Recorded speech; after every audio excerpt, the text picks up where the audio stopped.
aux leaders politiques des formations politiques significatives du pays.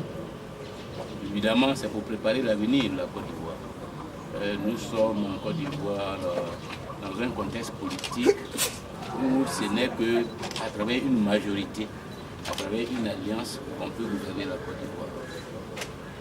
Nous, au Front populaire ivoirien, nous avons fait le constat et noté que cette alliance qui a été construite depuis 2005 et qui gouverne n'a pas atteint les résultats que les Ivoiriens attendaient. Que le leader de cette alliance s'est engagé dans une politique de division, dans une politique qui n'a pas permis de construire l'unité nationale, de faire la réconciliation entre les fils et les filles de ce pays, de rebâtir une armée républicaine, d'assurer la sécurité des personnes et des biens, de promouvoir la bonne gouvernance et de lutter efficacement contre la pauvreté.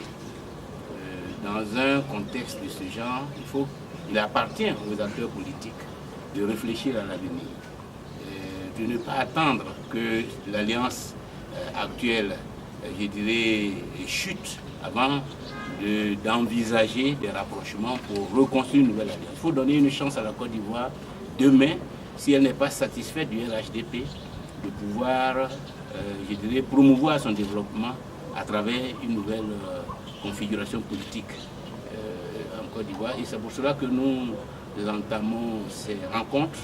Nous savons que les organisations que nous rencontrons sont déjà dans une alliance qui est le RHDP. Mais il faut penser à un schéma alternatif. Il faut penser à un plan B. Il faut penser à une alternative. Et c'est cette alternative que nous voulons construire. Il était important d'échanger avec ces leaders pour qu'ils intègrent dans leur stratégie la possibilité d'une alternative, d'un plan B, d'une nouvelle alliance, dans l'intérêt de notre pays. Parce que notre pays a besoin d'avoir toujours un instrument pour promouvoir son développement. Et ce sont les leaders politiques, les organisations politiques qui, ensemble, peuvent construire ce nouvel instrument. Et ensuite, il y a les élections locales, qui sont des cadres de développement, de promotion du développement local. Au-delà de la possibilité d'une alliance au niveau national, il y a des alliances circonstancielles locales qui peuvent être construites. Et nous savons que l'UDPCI est un parti très important sur le l'échiquier politique national. Il était bon aussi de voir dans quelle mesure, à l'occasion des élections locales à venir, nous pouvons travailler ensemble pour bâtir au niveau local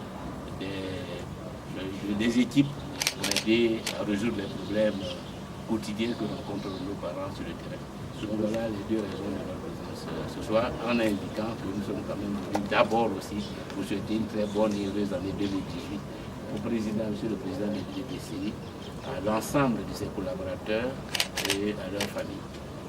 Et pour la fraternité qui nous a été faite à travers le déplacement et venir nous présenter donc les vœux de la nouvelle année, nous leur avons retourné ces vœux parce qu'en réalité il s'agit pour chacun de nous de souhaiter que son frère, sa soeur se portent bien, que les Ivoiriens se portent bien, que le pays se porte bien. Le président Houphouët, que je vais paraphraser ici, nous conseillait que dans tout ce qui peut nous opposer, nous ne devons jamais hésiter à avoir recours au dialogue et avoir toujours recours au dialogue. Nous sommes des enfants du rassemblement, des enfants du dialogue, nous sommes ouverts aux échanges. Nous avons eu donc cet honneur-là de recevoir la délégation du président Afrique et nous nous reverrons certainement puisque nous nous engageons dans le dialogue sur des questions sensibles, sur des questions qui concernent le pays. L'UDPCI est membre du RHDP, nous avons donc des réunions en cours au niveau du RHDP, mais nous ne devons pas fermer la porte à des organisations politiques qui veulent discuter avec nous de la Côte d'Ivoire. C'est une bonne chose et je ne pense même pas qu'il y ait une formation politique au RHDP qui refuse le dialogue, puisque nous sommes des produits du dialogue.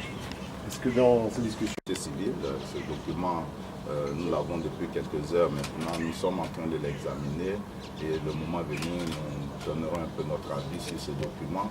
Il est bon que tout ce qui se fera, surtout au plan électoral en Côte d'Ivoire en 2018, se fasse dans l'apaisement, dans la confiance retrouvée, dans la cohésion. La Côte d'Ivoire en a besoin et je pense que tous les acteurs politiques doivent s'y engager. Merci beaucoup.